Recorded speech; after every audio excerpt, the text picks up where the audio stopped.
શ્રી ગણેશાય નમઃ. જય શ્રી કૃષ્ણ મિત્રો. આજે આપણે સરસ વાર્તા સાંભળીશું. માતા પાર્વતીના પ્રશ્નો, મનુષ્યના કર્મો. આ વાર્તા ખૂબ જ પ્રેરણાદાયક છે. તમે પૂરી ધ્યાનથી સાંભળજો. શંકર ભગવાન અને મા પાર્વતીની વાર્તા છે. જો આ વાર્તા સાંભળશો તો આ જન્મ તો સુધરશે જ સુધરશે, પણ આવતો જન્મ પણ જરૂર સફળ થશે. માટે બધા ધ્યાનપૂર્વક વાર્તા સાંભળજો. એકવાર માતા પાર્વતી કૈલાસ ઉપર ભ્રમણ કરી રહ્યા હતા. ત્યારે મા પાર્વતીની નજર પૃથ્વી લોક પર પડી. પૃથ્વી પર એક શેઠ અને મજૂર વાત કરી રહ્યા છે. મજૂરે શેઠને કહ્યું કે આ બધો માલ સામાન મેં ગાડીમાંથી ઉતારી લીધો છે.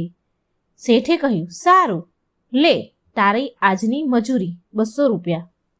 મજૂરને માત્ર 200 રૂપિયા મળ્યા. એટલે તેણે વિચાર્યું કે આખો દિવસ તનતોડ મહેનત કરી ત્યારે માત્ર 200 રૂપિયા મળ્યા છે. આમાંથી 50 રૂપિયા દૂધના, 50 રૂપિયા શાકભાજીના અને બીજા 100 રૂપિયા વધ્યા છે. તેમાં 3 દિવસ નીકાળવાના છે. કેમ કરી નીકળશે? પછી શેઠ ઘરે ગયા અને શેઠે તિજોરીમાં પૈસાના બંડલો મૂકતા કહે છે કે આ થઈ ગયા 50,000 રૂપિયા. લાવ, હું આને સંભાળીને તિજોરીમાં મૂકી દઉં. પાર્વતીજી બીજી તરફ જુએ છે કે એક ગરીબ સ્ત્રી અને એક ધનવાન સ્ત્રી સાડીની ખરીદી કરે છે. ગરીબ સ્ત્રી દુકાનદારને કહી રહી છે કે ભાઈ, સસ્તી હોય તેવી સાડીઓ બતાવો. અને તે સસ્તી સાડી જુએ છે અને કહે છે, ભાઈ, આ 150 રૂપિયાવાળી સાડી મને ગમી છે, આ સાડી મને આપી દો. એટલે દુકાનદારે 150 રૂપિયાવાળી સાડી તેને આપી દીધી. અને બીજી બાજુ પૈસાદાર ધનવાન સ્ત્રી કહે છે, ભાઈ, આ 3 સાડી મને ગમી છે, એ પેક કરી દો અને લ્યો આ 5,000 રૂપિયા. દુકાનદારે સાડી પેક કરી દીધી. હવે માં પાર્વતી અમીર અને ગરીબને બંનેને જોઈ રહ્યા છે અને કહે છે, જેને જોઈતું હોય તેને મળતું નથી અને જેની પાસે બધું જ છે તેને વધારે ને વધારે મળતું જાય છે. આ પ્રશ્નનો ઉત્તર તો માત્ર મહાદેવ જ આપી શકે છે. ધરતીનો આ નજારો જોઈ મા પાર્વતી થોડા હેરાન પરેશાન હતા. એટલે એના પ્રશ્નના ઉત્તર માટે તે મા પાર્વતી શંકર ભગવાન પાસે ગયા અને શિવજીને કહે છે કે મને મારા પ્રશ્નનો જવાબ આપો પ્રભુ. મને મારા પ્રશ્ન ખૂબ મૂંઝાઈ રહ્યા છે, મને મૂંઝવણ થાય છે, મને શાંતિ નથી મળતી. કે મારો પ્રશ્ન છે કે જે વ્યક્તિ પહેલેથી જ ગરીબ છે અને દુઃખી છે તેને વધારે ને વધારે દુઃખ મળે છે, અને જે વ્યક્તિ સુખી છે તેને ક્યારે દુઃખ નથી મળતું. તમે ક્યારે એને દુઃખ નથી આપતા. આમ કેમ ભગવાન? આ તમારી કેવી લીલા છે? મને કંઈ સમજમાં નથી આવતું. આ સાંભળી શંકર ભગવાન બોલ્યા, દેવી પાર્વતી, આ પ્રશ્નનો જવાબ જાણવા માટે તો આપણે ધરતી પર જવું પડે. ધરતી પર જઈએ ત્યાંના પ્રાણીઓ, મનુષ્યનો હાલચાલ જાણવા માટે ત્યાં જ આપણને જવાબ મળે. ભગવાન શંકરના કહ્યા પ્રમાણે મા પાર્વતી શિવજી સાથે પૃથ્વીલોક ઉપર મનુષ્યનું રૂપ ધારણ કરીને મનુષ્ય પ્રાણીઓના હાલચાલ જાણવા માટે નીકળ્યા. ત્યારે રસ્તામાં જ્યારે ભગવાન ચાલી જ રહ્યા હતા, મા પાર્વતી અને ભગવાન રસ્તામાં ચાલતા હતા, ત્યારે રસ્તામાં એક ગરીબ પતિ પત્ની તેમને દેખાયા. તે પતિ પત્ની ઊભા વાતો કરી રહ્યા હતા. પતિ બોલ્યો હતો, એ ઉર્મિલા, આપણા દુઃખના દિવસ ક્યારે પૂરા થશે? કેટલું દુઃખ અને ગરીબી છે. પેલા ચંદને તો ફરી એક જમીન ખરીદી લીધી, તે તો ધનવાન બની ગયો. એના પતિની વાત સાંભળી ઉર્મિલા બોલી, સાંભળો જી, બધાના ભાગ્ય એક સરખા નથી હોતા. એના ભાગ્યમાં ધનવાન બનવાનું લખ્યું હશે, આપણા ભાગ્યમાં નથી લખ્યું. ભગવાનની ઈચ્છા હશે તો આપણે પણ કોઈ દિવસ અમીર થઈ જશું. તેનો પતિ કહે છે, ઉર્મિલા, ખબર નહીં આપણને કયા ભવની સજા મળે છે. આપણે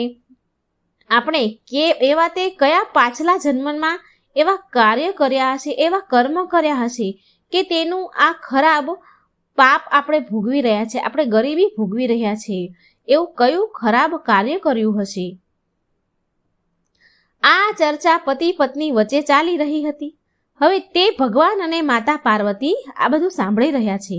એટલે માં પાર્વતી બોલ્યા કે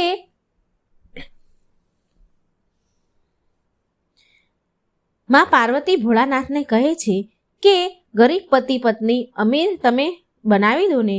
તે કેટલા ગરીબ છે, કેટલા દુઃખી છે, તમે એને અમીર બનાવી દો. મારા કહેવાથી તમે આ લોકોને ધનવાન કરી દો, પૈસા કંઈ પણ આપી દો. મારાથી એની હાલત જોવાતી નથી. આ બિચારા કેટલા દુઃખી છે. મહાદેવ બોલ્યા, દેવી પાર્વતી, આ બંનેના ભાગ્યમાં અત્યારે અમીર બનવાનું લખ્યું જ નથી, તો એ અમીર કેવી રીતે બને? મા પાર્વતી બોલ્યા, મહાદેવ, આપણે તેને ધન આપીશું તો તેની ગરીબી દૂર થઈ જશે, તે અમીર બની જશે, સુખી થશે. તમે કૃપા કરીને એને ધન આપી દો ને, એનું દુઃખ મારાથી જોવાતું નથી.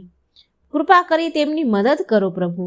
મહાદેવ બોલ્યા કે દેવી પાર્વતી, હું તમારી ઈચ્છા અનુસાર તેમને ધન પ્રદાન કરી દઉં છું, પણ એ ધન એને મળશે કે નહીં એ તેના કર્મ પર નિર્ભર છે.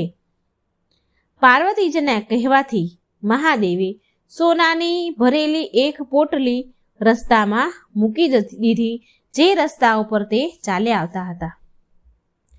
પોટલીથી થોડે દૂર ઉર્મિલાની નજર એક આંધળા માણસ પર પડી.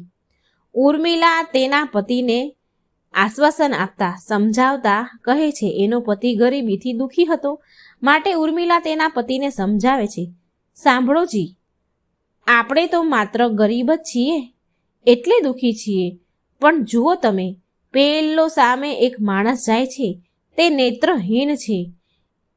એક વાત નથી સમજાતી કે આ નેત્રહીન આંધળા લોકો કેવી રીતે જીવન જીવતા હશે.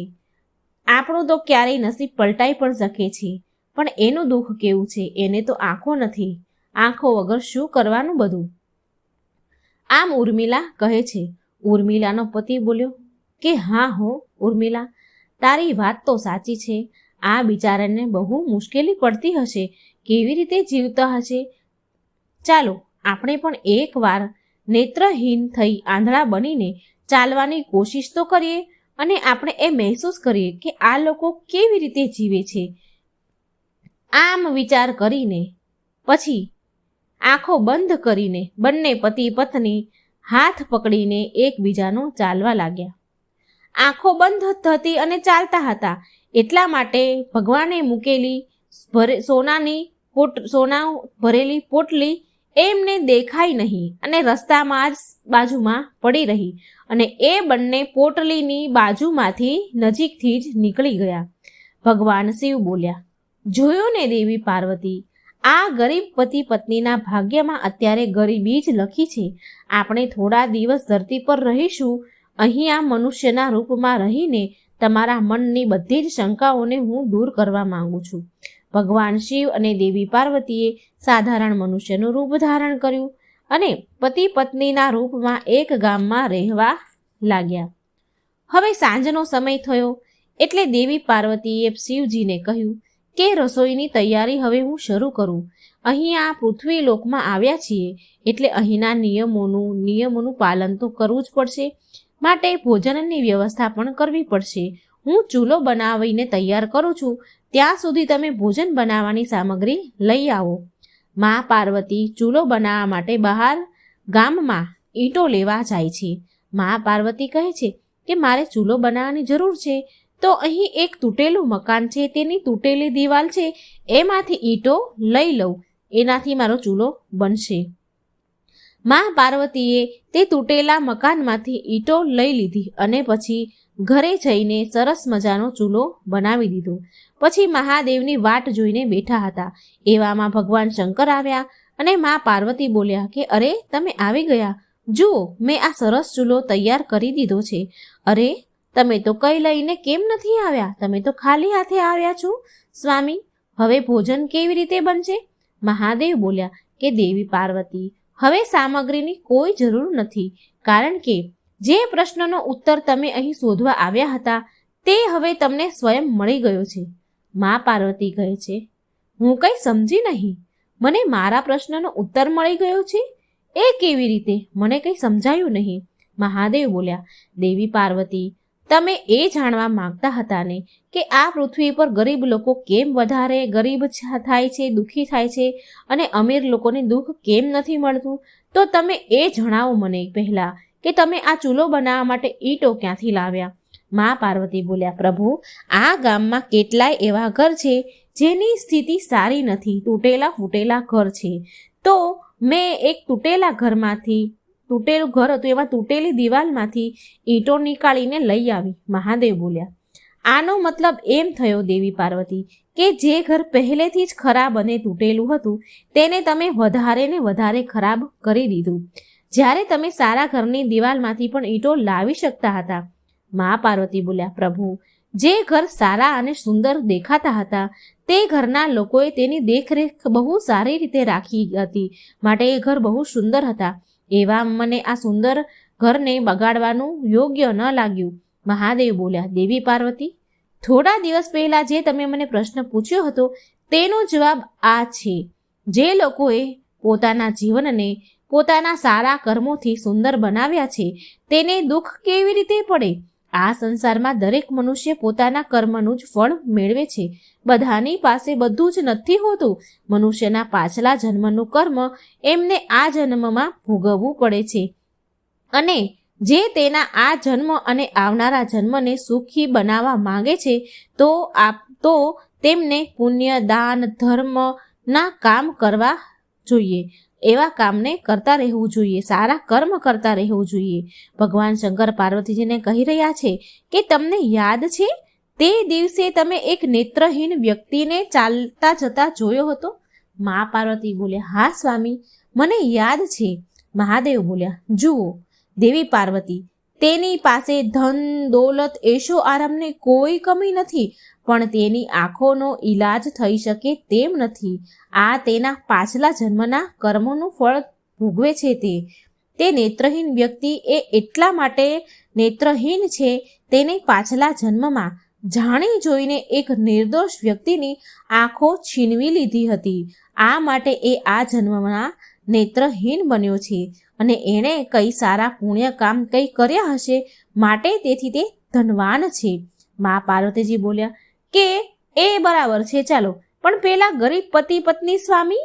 મહાદેવ બોલ્યા કે દેવી પાર્વતી, તે ગયા જન્મમાં પતિ પત્ની જે ગરીબ છે તે ગયા જન્મમાં ખૂબ એટલે અતિશય કંજૂસ શેઠ શેઠાણી હતા, જે ક્યારેય કોઈને દાન પુણ્ય કરતા નહીં, એક રૂપિયો પણ કોઈને દાન કરતા નહીં. માટે તેમને આ જન્મમાં ગરીબી અને દુઃખ મળ્યું છે. પણ જો તે સારા કર્મ કરે તો તેના આગળનું જીવન સુધરી શકે છે. આ પૃથ્વી પર કોઈ પણ મનુષ્ય સુખી નથી દેવી પાર્વતી. દરેક મનુષ્યને કોઈને કોઈ દુઃખ અને સમસ્યાઓ છે જ. મા પાર્વતી બોલ્યા, તમને જવાબ મળી ગયા કે આ પૃથ્વી પર મનુષ્યને સુખી થવા માટે સારા કર્મ કરવા જોઈએ. શંકર ભગવાન પાર્વતીજીને કહે છે કે હવે તો તમને જવાબ મળી ગયા ને? મા પાર્વતીજી બોલ્યા, હા પ્રભુ, મને ખબર પડી કે આ પૃથ્વી પર જો કોઈ મનુષ્યને સુખી થવું છે તો તેને સારા કર્મ કરવા પડશે, જેથી તેમના ગયા જન્મના કર્મનું ફળ ભોગવવું ન પડે. મા પાર્વતીને તેમના પ્રશ્નનો જવાબ મળી ગયો એટલે શંકર પાર્વતીજી તેના રૂપમાં આવી ગયા અને કૈલાસ પર્વત પર પાછા ચાલ્યા ગયા. આ કથાનો સાર એ છે, આપણને શીખ મળે છે કે આપણે આપણા જીવનમાં સુખી થવું હોય તો સુખી થવા માટે સારા કર્મ કરવા જોઈએ. જો કર્મ સારા હશે તો આપણે અને આપણો પરિવાર સુખી જીવન જીવશું. જે કંઈ છે એ કર્મ પર નિર્ધારિત છે, સુખ કે દુઃખ. જો મિત્રો મારી આ વાર્તા સારી લાગે તો મારી ચેનલને લાઈક, સબસ્ક્રાઈબ અને શેર જરૂર કરજો. કર્મનું ફળ 3 રીતે મળે છે. હવે એ કેવી રીતે? તો એ જાણવા માટે આ વિડીયો પૂરો સાંભળજો. આપણે આ વિડીયોમાં એ જાણીશું કે આપણે જે કર્મ કરીએ છીએ તે આપણને પાછું મળે છે કે નહીં. આપણે ધર્મ, દાન, પુણ્ય કરીએ છીએ તો શું એ આપણને કરેલું દાન પુણ્ય પાછું મળે છે કે નહીં? જે લોકો દાન, ધર્મ, પુણ્ય નથી કરતા તો તેવા લોકો સાથે શું થાય છે તો આ વાર્તા પૂરી સાંભળવા વિનંતી, કારણ કે પૂરી વાર્તા સાંભળવાથી સંપૂર્ણ જ્ઞાન સમજાય છે. પ્રાચીન કાળ સમયની આ વાત છે. 4 લોકોનું મૃત્યુ થયું. તેમાં એક રાજા હતો, બીજો પંડિત, ત્રીજો એક વેપારી હતો અને ચોથો એક ગરીબ ખેડૂત હતો. આ 4 મૃત્યુ પામે છે અને ધર્મરાજાના દરબારમાં જાય છે. અને તે 4 ધર્મરાજાના દરબારમાં જાય છે તો જુએ છે કે ત્યાં તો બહુ ભીડ હતી. ખૂબ મોટી લાઈન લાગી હતી અને 4 લાઈનમાં ઊભા રહ્યા છે અને એ આમ ઘણો બધો સમય લાઈનમાં ઊભા રહે છે. મિત્રો, જ્યારે આ 4 વ્યક્તિ ધર્મરાજાના દરબારમાં ઊભા હતા ત્યારે તે લોકો જુએ છે કે સ્વર્ગલોકનો દરવાજો બંધ છે અને 4 લાઈનમાં ઊભા રહી ગયા છે. ત્યાં ઊભા તે 4 બધા જ લોકો તેવી વાટ જોઈ રહ્યા હતા કે અમારો નંબર તો સ્વર્ગલોકમાં જ આવશે, અમને સ્વર્ગલોકો જ મળશે. અને આમ આ 4 લોકો વિચાર કરી રહ્યા હતા કે અમે પણ સ્વર્ગલોકમાં જઈશું. અને લાઈનમાં ઊભા તે રાજા બીજા 3 સાથે વાત કરી રહ્યો હતો કે તમે બધા નરકમાં જશો, પણ હું તો સ્વર્ગમાં જ જવાનો છું. તો એ 3 વ્યક્તિએ તે રાજાને પૂછે છે કે તમે એવું તે કયું પુણ્ય કામ કર્યું છે કે તમે સ્વર્ગમાં જશો, તમને સ્વર્ગ મળશે? ત્યારે તે રાજા બોલે છે, એ 3ને કહે છે કે મેં મારા રાજ્યમાં મારી પ્રજાને ક્યારેય દુઃખી નથી થવા દીધી. મારા રાજ્યમાં મારી પ્રજા મારા ન્યાયથી સંતુષ્ટ હતી. મારા દરબારમાં આવેલા વ્યક્તિનું મેં ઈમાનદારીથી ને મેં ન્યાય કર્યો છે. ક્યારેય કોઈની પણ સાથે ભેદભાવ નથી કર્યો. માટે મને સ્વર્ગલોક જરૂર મળશે. આટલી વાત સાંભળીને વેપારી પણ બોલી ઉઠ્યો, તો મને પણ જરૂર સ્વર્ગ પ્રાપ્ત થશે, હું પણ સ્વર્ગમાં જઈશ. એ વ્યાપારી બોલ્યો કે મેં પૃથ્વીલોક પર મારા જીવનમાં બહુ બધા લોકોને મદદ કરી છે. મેં મારા હાથોથી દાન પુણ્ય કર્યા છે. બહુ બધા મંદિરો, ગુરુદ્વારામાં મેં દાન કર્યું છે. બહુ બધા અનાથ બાળકોને પણ મેં દાન કર્યું છે. માટે મને સ્વર્ગ જરૂર મળશે. આમ વ્યાપારી તેની વાત પૂરી કરે છે તેટલામાં તો પેલો બ્રાહ્મણ બોલી ઉઠે છે કે મેં તો અગણિત મંદિરોમાં પૂજા પાઠ કર્યા છે અને રોજ સવાર સાંજ ભગવાનની પૂજા આરાધના કરતો હતો. રોજ ભગવાનને થાળ ધરાવીને જ જમતો હતો. બહુ બધા અગણિત લોકોનું સારું મેં જ્ઞાન આપ્યું છે અને બહુ બધા અગણિત લોકો મારી પાસે શિક્ષા લેવા આવ્યા હતા. તેને મેં શિક્ષા આપી છે. માટે મને પણ સ્વર્ગલોક જરૂર મળશે. આમાં કોઈ પણ શંકા નથી. હજી તેની વાત તે પૂરી કરે છે, પણ અંતમાં પેલો ગરીબ ખેડૂત જે હતો તે કંઈ બિચારો બોલતો નથી. ચૂપચાપ આ 3ની વાત સાંભળે છે. અને એટલામાં તો ધર્મરાજા તેના લેખાજોખાના ચોપડા ખોલી બેસે છે અને સૌથી પહેલાં આવ્યો રાજાનો નંબર. એટલે યમરાજાએ રાજાને બોલાવી અને પૂછે છે કે તું પૃથ્વીલોક ઉપર એક રાજા હતો, તો તું મને હવે કહે કે તે તારા જીવનમાં એવું તે શું પુણ્ય કામ કર્યું છે કે ત્યારે આટલું સાંભળીને તે રાજા ધર્મરાજાને કહે છે કે મેં મારા રાજ્યમાં મારી પ્રજાને ક્યારેય દુઃખી નથી થવા દીધી. મારા દરબારમાં જે પણ વ્યક્તિ ફરિયાદ લઈને આવ્યું હતું, જે પણ આવતું હતું, તેની સાથે મેં ક્યારેય ભેદભાવ નથી કર્યો. ભેદભાવ કર્યા વિના સાચી રીતે ઈમાનદારીથી મેં ન્યાય કર્યો છે. ધર્મરાજા તે રાજાની વાત સાંભળે છે અને પછી તેની પોથી જોવે છે. લેખાજોખાના ચોપડા જોવે છે. લેખાજોખાની પોથીમાં જોયા બાદ ધર્મરાજા તે રાજાને કહે છે, એટલી વાત તો તારી સાચી છે કે તારા રાજ્યમાં ક્યારેય કોઈ દુઃખી નથી રહ્યું. તે તારા રાજ્યમાં પ્રજાને સારી રીતે સુવિધા આપી છે, ભેદભાવ કર્યા વગર ન્યાય કર્યો છે. પણ તેની સાથે તે બહુ મોટું પાપ પણ કર્યું છે. તો રાજા બોલી ઉઠ્યો, અરે એવું તે શું પાપ કર્યું છે ધર્મરાજા મેં? તો ધર્મરાજા કહે છે, તે તારા રાજ્યની સુખ સમૃદ્ધિ માટે, બીજા રાજ્યની સીમા વિસ્તાર માટે કેટલાય યુદ્ધો કર્યા છે. તે યુદ્ધો માટે તું લડ્યો છે અને એ યુદ્ધમાં અગણિત સૈનિકો મરી ગયા હતા. તેમાં મરેલા સૈનિકોનો પરિવાર અનાથ થઈ ગયો હતો. તેના નાના બાળકો અનાથ થઈ ગયા. તેની પત્નીઓ વિધવા થઈ ગઈ. એ બધું પાપ તારા પર લાગે. તો તને સ્વર્ગલોકની પ્રાપ્તિ નહીં થાય. હવે તને નરકલોકમાં નાખવામાં આવશે. આટલું કહીને ધર્મરાજા યમદૂતને બોલાવે છે અને આદેશ આપે છે.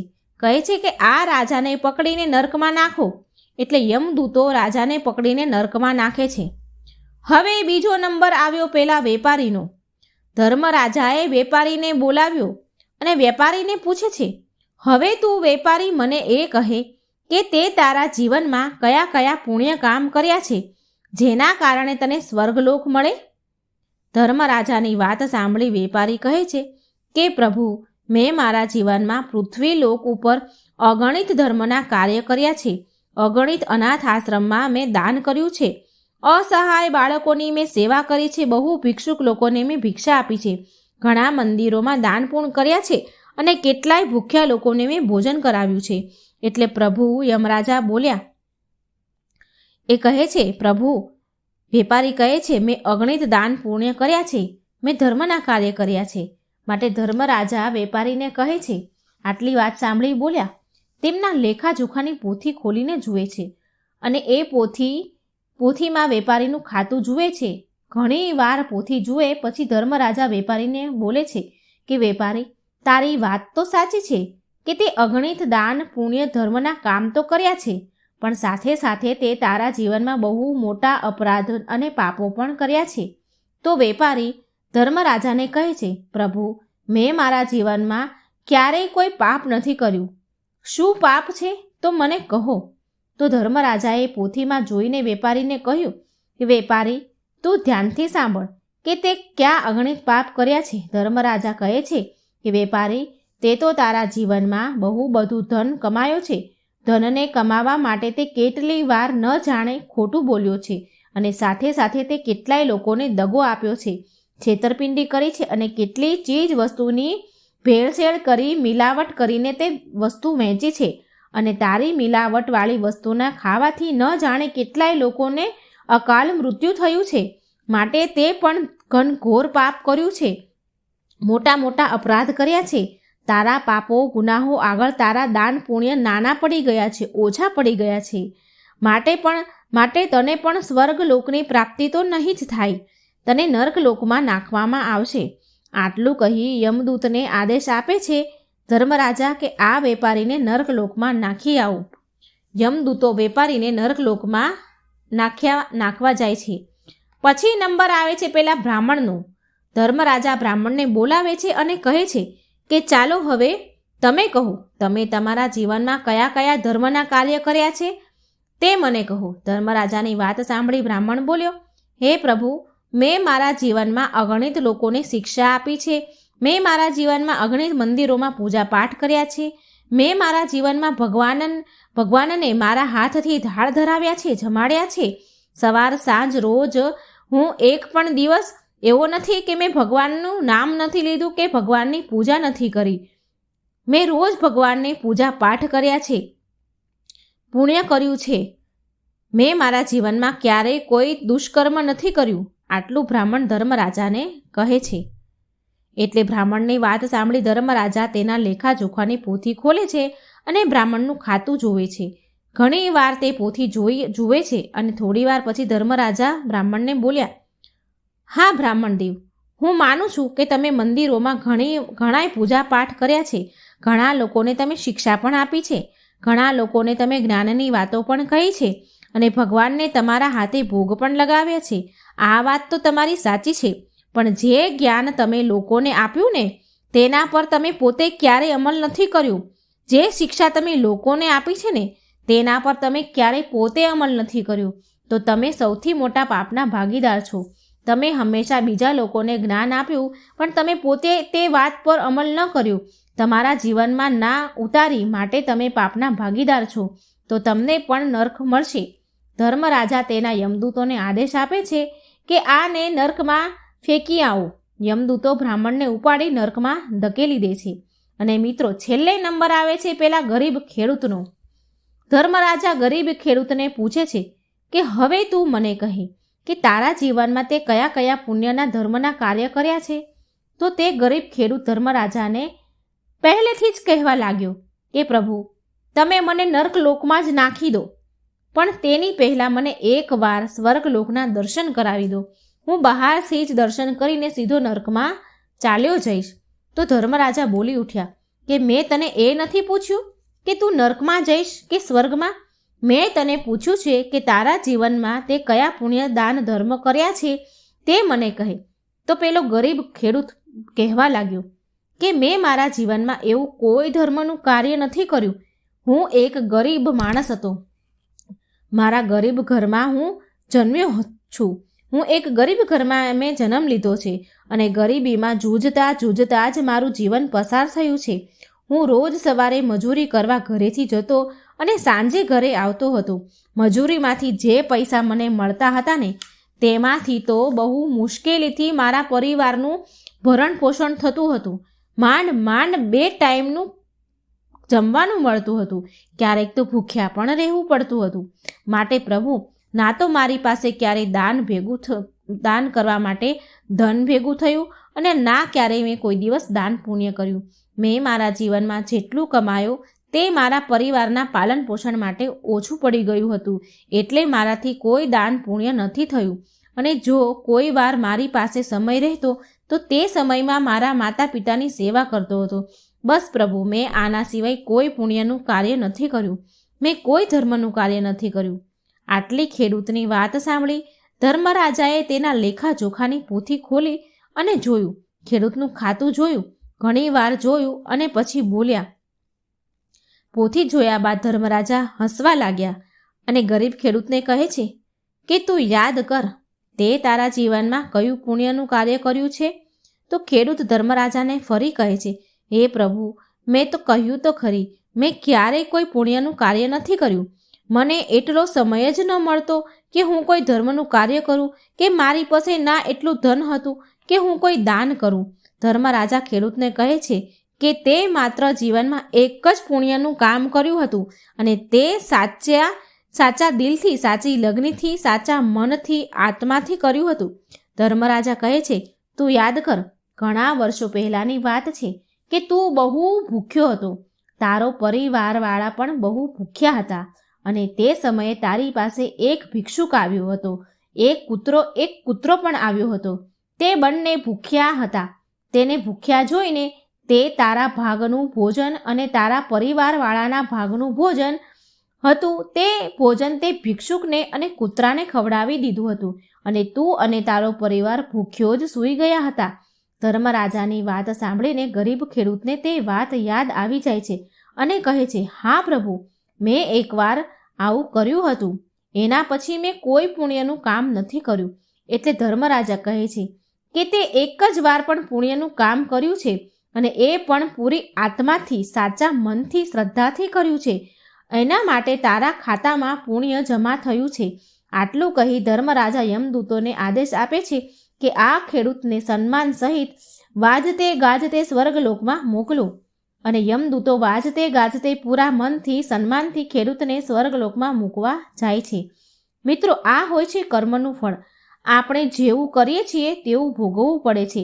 આપણું કરેલું પાછું વળીને આપણને જ મળે છે. દાન પૂર્ણ ધર્મ કરો તો પૂરી આત્માથી, પૂરી શ્રદ્ધાથી, મનથી કરવું. જો કોઈની પાસે દગો કરીને દાન પુણ્ય કરીએ, તો કોઈને ચોરી કરીને દાન પુણ્ય કરીએ, તો કોઈનું ધન છીનવીને જો દાન પુણ્ય કરવામાં આવે તો તે દાન પુણ્ય નથી ગણાતું. આ દાન પુણ્ય કોઈ કામનું નથી હોતું.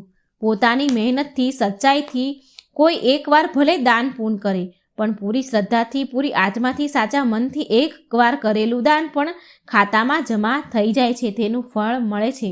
કોઈની આત્મા દુભાવી, કોઈનું છીનવીને જો આપણે ધર્મશાળાઓ બી બંધાવીએ, ગૌશાળા બી બંધાવીએ તો પણ એનું કોઈ ફળ નથી. તો મિત્રો, જો તમને આ વાર્તા સારી લાગે તો મારી ચેનલને સબસ્ક્રાઈબ કરજો, મારો વિડીયો લાઈક અને શેર જરૂર કરજો. કર્મનું ફળ કેવી રીતે ભોગવવું પડે છે એ તમે પૂરા ધ્યાનથી સાંભળજો. દીકરો બનીને, વહુ બનીને કે દીકરી બનીને કે જમાઈ બનીને આ બધા કોણ આવે છે જેની આપણી સાથે કર્મોની લેણા દેવી હોય છે? જો લેણા દેવી ન હોય ને તો કોઈ આવતું નથી. મિત્રો, આવી જ કર્મની લેણા દેણીની એક વાર્તા છે જે આ વિડીયોના માધ્યમથી હું તમને તમારી સાથે શેર કરવા માંગુ છું. તો મારા વિડીયોને લાઈક અને સબસ્ક્રાઈબ કરી આપજો. મિત્રો, એક સમયની વાત છે. એક આર્મી મેન હતો. તે એકદમ એકલો હતો. મા, બાપ, ભાઈ, બહેન કોઈ ન હતું. માત્ર એકલો જ હતો. એકલો જ કમાઈને ફોજમાં રૂપિયા જમા કરે. એક દિવસ એક શેઠ બેઝ કેમ્પમાં કરિયાણાનો માલ સપ્લાય કરવા આવ્યા. એની સાથે ફોજીનો પરિચય થયો અને દોસ્તી થઈ. શેઠજીએ ફોજીને કહ્યું કે તારી પાસે રૂપિયા છે એ પડ્યા એટલા ને એટલા જ રહેશે. એના કરતાં એ રૂપિયા તું મને આપ, હું એને કારોબારમાં લગાવું તો તે રૂપિયાથી વધારે માલ ખરીદીને વધારે વેચાણ કરીશું તો તારા રૂપિયા ડબલ થઈ જશે. ફોજીને શેઠની વાત પસંદ આવી. એને ઠીક લાગી એટલે આવી અને આ બધા રૂપિયાની શેઠજીને આપી દીધા. જે પણ એની પાસે ભેગા થયા હતા એ બધા પૈસા શેઠજીને આપી દીધા. આ રૂપિયાને લીધે શેઠજીનો કારોબાર ખૂબ મોટે પાયે ચાલવા લાગ્યો. શેઠજી ખૂબ રૂપિયા કમાવા લાગ્યા. આ બાજુ બોર્ડર ઉપર લડાઈ ચાલુ થઈ. આ ફોજી અશ્વદળમાં હતો એટલે ઘોડી ઉપર બેસીને બોર્ડર ઉપર જઈ રહ્યો હતો. ત્યારે અચાનક ઘોડી પાગલ થઈ ગઈ અને દોડવા લાગી. ફોજીઓએ તેને ઘણી રોકવાની ખૂબ કોશિશ કરી પણ ઘોડી રોકાઈ નહીં. આખરે ઘોડી દુશ્મનોની જમીન ઉપર જઈને ઊભી રહી. ત્યારે તાકીને બેઠેલા દુશ્મનોએ અચાનક ફાયરિંગ ચાલુ કર્યું. દુશ્મનોના ટોળા સામે એકલો ફોજી શું કરે? સમય જતાં તે ટકી ન શક્યો. આખરે ફોજી શહીદ થઈ ગયો. સાથે સાથે ઘોડીને પણ ગોળી વાગી હતી એટલે ઘોડી પણ મરી ગઈ. આ વાતની જ્યારે શેઠજીને ખબર પડી ત્યારે શેઠજી ખૂબ ખુશ થયા. કેમ કે ફોજીનું કોઈ વારસદાર હતું નહીં. તેમણે એવું વિચાર્યું કે રૂપિયા કોને દેવાના, એટલે ફોજીના બધા રૂપિયા શેઠજીએ પોતે જ હડપ કરી લીધા, પોતે જ રાખ્યા. અને શેઠ તો મોજમાં આવી ગયા કેમ કે તેમને તો રૂપિયા પણ મળી ગયા અને કારોબાર પણ સારો ચાલવા લાગ્યો હતો. ત્યારે શેઠજી ખુશ થયા. થોડા દિવસ બાદ શેઠજીના ઘરે એક સરસ દીકરાનો જન્મ થયો. હવે તો શેઠજી વધારે ખુશ થયા. તેઓ એવું સમજતા હતા કે ભગવાનની મારા ઉપર ખૂબ મહેરબાની છે. ખૂબ રૂપિયા પણ મળી ગયા, લેવાવાળો પણ મરી ગયો, કારોબાર પણ મોટો થઈ ગયો અને મારા ઘરે સરસ દીકરાનો જન્મ પણ થઈ ગયો. ધીરે ધીરે દીકરો મોટો થવા લાગ્યો. દીકરો ખૂબ સમજદાર હતો, ભણવામાં ખૂબ હોશિયાર હતો. શેઠજીએ તેને ખૂબ જ ભણાવ્યો. જ્યારે દીકરો ભણી ગણીને મોટો થઈ ગયો તો શેઠજીએ એમ વિચાર્યું કે દીકરો આ કારોબાર સંભાળી લેશે. હવે દીકરાના લગ્ન કરી દેવા જોઈએ માટે એક સ્વરૂપવાન સરસ સુંદર કન્યા સાથે દીકરાના લગ્ન કરાવ્યા. લગ્નનું કામકાજ પત્યા પછી શેઠ એક દિવસ બેઠા વિચાર કરે કે હવે મારો કારોબાર મારા દીકરાને સોંપી દઉં. પરંતુ થોડા જ દિવસોમાં દીકરાની તબિયત ખરાબ થઈ ગઈ. તબિયત ખરાબ થઈ જોઈને શેઠજી તરત જ તેને દવાખાને લઈ ગયા પણ કોઈ દવા લાગુ પડે નહીં. શેઠજી વિચાર કરે કોઈ મોટા દવાખાને લઈ જઈએ, કદાચ ત્યાંની દવા લાગુ પડી જાય અને મારો દીકરો સાજો થઈ જાય. પરંતુ એવું થયું નહીં. કોઈ પણ દવા લાગુ પડતી નથી અને બીમારી વધ્યા જ કરી. શેઠજીએ ખૂબ ખર્ચ કર્યો છતાંય દીકરો સાજો થતો નથી. છેલ્લે ડૉક્ટરોએ કહી દીધું કે આની બીમારી લાઈલાજ છે. આની બીમારીનો કોઈ ઈલાજ જ નથી. આ છોકરો માત્ર 2 દિવસમાં જ મરણ પામી જશે. ડૉક્ટરની વાત સાંભળીને શેઠજી નિરાશ થઈને દીકરાને લઈને રડતા આવતા હતા. રસ્તામાં એક વ્યક્તિ મળ્યો. તેમણે કહ્યું, અરે શેઠજી, શું થયું? ખૂબ જ દુઃખી હો એવું દેખાય છે તમારા મોઢા ઉપર. શેઠજીએ કહ્યું, હા ભાઈ, મારો દીકરો છે, તેને બાળપણથી જ લાડકોડથી મેં ઉછેર કરીને મોટો કર્યો છે. હવે જવાન થયો અને વિચાર્યું મેં કે દીકરો ઘડપણમાં અમારી સેવા કરશે અને તેમના લગ્ન પણ હું ધામધૂમથી મેં કર્યા. ખૂબ રૂપિયા વાપર્યા. જેણે જેટલા રૂપિયા માંગ્યા એટલા રૂપિયા મેં આપ્યા પણ મારો દીકરો સાજો થયો નહીં. ખૂબ ખર્ચ્યા પૈસા પણ સાજો થયો નહીં. દવાખાનામાં પણ ખૂબ ખર્ચ કર્યો. છેવટે ડૉક્ટરોએ કહી દીધું છે કે આની બીમારી લા ઈલાજ છે, આને હવે ઘરે લઈ જાઓ, 2 દિવસમાં આ દીકરો મરણ પામશે. ત્યારે પેલા વ્યક્તિએ કહ્યું, અરે શેઠજી, તમે શું કામ ચિંતા કરો છો? મારા પાડોશમાં એક વૈદ્યજી છે, તેઓ માત્ર 5 રૂપિયાની એક પડીકી આપે છે અને એ દવાથી મરણ પામેલા પણ ઉઠી જાય છે. એ પડીકીથી ગમે તેવા લોકો સાજા થઈ જાય છે. તે શેઠ જલ્દીથી વૈદ્યજી પાસે ગયો અને દવા લઈ આવ્યો. શેઠજી દોડતો 5 રૂપિયાની પડીકી લઈ આવ્યો અને દીકરાને એ પડીકીમાંથી દવા આપી. દીકરો આ દવા પી ગયો અને તરત જ છોકરો મરણ પામ્યો. દીકરાના મરણ થયા પછી શેઠજી કકળાટ કરી રહ્યા હતા, શેઠાણી પણ રડી રહ્યા હતા અને ઘરમાં નવી આવેલી વહુ પણ રડી રહી હતી. ત્યારે એક મહાત્મા એના દ્વાર પર આવ્યા અને તેમણે પૂછ્યું કે આ લોકો કેમ રડી રહ્યા છે? ત્યારે ગામના લોકો બોલ્યા, આ શેઠને એક જ જવાનો દીકરો હતો, એ પણ આજે મરી ગયો, એટલે બધા રડી રહ્યા છે, બધા દુઃખી છે. મહાત્માજી બોલ્યા, શેઠજી રોડો છો શું કામ? બોલ્યા, શેઠજી બોલ્યા, જેનો જવાન દીકરો મરી જાય તો સે એ રડે નહીં માણસ, તો શું કરે? મહાત્મા બોલ્યા, તે દિવસે તો તમે ખૂબ ખુશ હતા. શેઠજી બોલ્યા, કયા દિવસે મહાત્માજી? તો મહાત્માજી બોલ્યા, જ્યારે ફોજીએ તમને રૂપિયા આપ્યા હતા ત્યારે. શેઠજી બોલ્યા, હા, કારોબાર માટે રૂપિયા મળ્યા હતા એટલે ત્યારે હું ખુશ હતો. ત્યારે મહાત્માજી બોલ્યા, બીજા એક દિવસે તો તમે ખૂબ જ ખુશ હતા, તમારી ખુશીનો કોઈ પાર ન હતો, એટલા ખુશ હતા તમે. શેઠજી બોલ્યા, કયા દિવસે? ત્યારે મહાત્માજીએ કહ્યું, પેલો ફોજી જ્યારે શહીદ થઈ ગયો હતો, જ્યારે એ ફોજીએ તમને પૈસા આપ્યા હતા, એ ફોજી શહીદ થઈ ગયો તો તમે એવું વિચાર્યું કે હવે આ રૂપિયા કોને પાછા આપવા? એ તો છે નહીં, એનો કોઈ વારસદાર છે નહીં, તો હવે આ રૂપિયા મારે કોઈને નહીં આપવા પડે. એ વિચારીને તમે ખૂબ ખુશ હતા. મફતમાં તમારો કારોબાર વધી ગયો, કારોબાર ખૂબ મોટો થઈ ગયો, હવે હું આનંદથી જીવન પસાર કરીશ. ત્યારે શેઠજી બોલ્યા, હા મહારાજ, ત્યારે હું ખુશ હતો. મહાત્માજી બોલ્યા, ત્યારે તે બધા લોકોને ખૂબ મીઠાઈ ખવડાવી હતી. શેઠજી બોલ્યા, ક્યારે? મહાત્માજી કહે છે, જ્યારે તમારા ઘરે દીકરાનો જન્મ થયો. ત્યારે શેઠજી કહે, ઘરમાં જ્યારે દીકરાનો જન્મ થાય ત્યારે તો કોણ ખુશ ન થાય, બધા જ લોકો ખુશ થાય. એવી જ રીતે હું પણ ખુશ થયો હતો. મહાત્માજી કહે છે, તે દિવસે તો તમારા પગ જમીન પર નહોતા પડતા, એટલા બધા ખુશ હતા તમે. શેઠજી કહે, કયા દિવસે મહાત્માજી?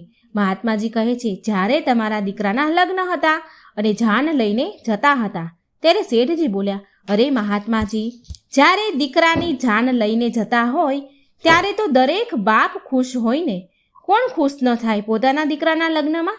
ત્યારે મહાત્માજી બોલ્યા, તમે આટલી બધી વખત ખુશ થઈ ગયા હતા, ખુશ થઈ શકતા હો તો આ નાની એવી વાતમાં રડી શું કામ રહ્યા છો? શેઠજી બોલ્યા, મહાત્માજી, આ તમને નાની એવી વાત લાગે છે? મારો જુવાન જ્યોત દીકરો મરી ગયો છે અને તમને વાત નાની લાગે છે? આ કોઈ નાની વાત નથી. ત્યારે મહાત્માજી બોલ્યા, અરે મૂર્ખ શેઠ, આ એ જ પેલો ફોજી હતો જેના રૂપિયા તમે એકલાએ રાખ્યા હતા. આજે એ જ ફોજી દીકરો બનીને તમારા ઘરે તેણે જન્મ લીધો હતો. તે રૂપિયા વસૂલ કરવા આવ્યો હતો. તમે તેને ભણાવવામાં, ખાવા પીવાના, તેના લગ્નમાં બધી જ જગ્યાએ તેમને પોતાના રૂપિયા ખર્ચ કરાવ્યા. ત્યારબાદ થોડા રૂપિયા હજુ તમારી પાસેથી એને લેવાના બાકી હતા, એટલે એ બીમાર પડ્યો અને તે રૂપિયા તમે દવાખાનામાં ખર્ચ કર્યા. તેને ફોજીએ તમારા રૂપિયા દવાખાનામાં ખર્ચ કરાવ્યા અને છેલ્લે 5 રૂપિયા તમારા ખિસ્સામાં હતા તેણે પણ પેલા વેદજીની પડીકી લેવામાં તમે એ 5 રૂપિયા પણ તેણે ખર્ચ કરાવી નાખ્યા. તમારે અને કર્મોની લેણા દેવીના સંબંધ પૂરા થઈ ગયા એટલે તે પરલોક ચાલ્યો ગયો. ત્યારે શેઠજી બોલ્યા, ચાલો, મારી સાથે તેની કર્મોની લેણા દેવી હતી અને અમારી સાથે તો જે થવાનું હતું એ થઈ ગયું, પણ ઘરમાં બેઠી બેઠી રડી રહેલી નવી પરણેલીને આવેલી તેની પત્નીનો શું વાંક? યુવાનીમાં તેની પત્નીને વિધવા બનાવીને ચાલ્યો ગયો, એનો શું વાંક? કે તેની પણ જિંદગી બગડી. ત્યારે મહાત્માજી બોલ્યા, તેનો પણ એક જ સંબંધ હતો. જ્યારે એ ફોજી ઘોડી લઈને બોર્ડર ઉપર જતો હતો ત્યારે તે પણ યુવાન હતો અને ઘોડી પાગલ થઈ અને દુશ્મનો સામે આવીને ઊભી રહી અને દુશ્મનોએ ફાયરિંગ કર્યું અને યુવાન વયે તે ઘોડીના કારણે શહીદ થયો. એ ઘોડી આ સ્ત્રી હતી, એટલે જ તે આ સ્ત્રીને યુવાન વયે વિધવા બનાવીને ચાલ્યો ગયો. વેદ, પુરાણ, સાધુ સંતો, તમામ મહાન પુરુષોના અનુભવો એવું કહે છે કે આ સંસાર કર્મોના લેણદેન ઉપર જ ચાલે છે. જેને જેને લેણદેન પૂરી થઈ જાય છે તે પછી એના સંબંધ પૂરા થઈ જાય છે, એટલે આ સંસાર છોડીને સ્વધામ ચાલ્યા જાય છે. એટલે શેઠજી, આ સંસારમાં કોઈનું સગું નથી. આ તો બધા કર્મના બંધનથી બંધાયેલા છે. એટલે જ દીકરાના મરણ થવાથી તમે દુઃખી ન થાવ. વાસ્તવમાં એ દીકરો તમારો દીકરો હતો જ નહીં. દોસ્તો, જો આ મારી વાર્તા તમને સારી લાગી હોય તો કમેન્ટ બોક્સમાં જરૂર જણાવજો અને લાઈક, સબસ્ક્રાઈબ અને શેર જરૂર કરજો મારી ચેનલને. જય શ્રી કૃષ્ણ. રાધે રાધે. Thank you.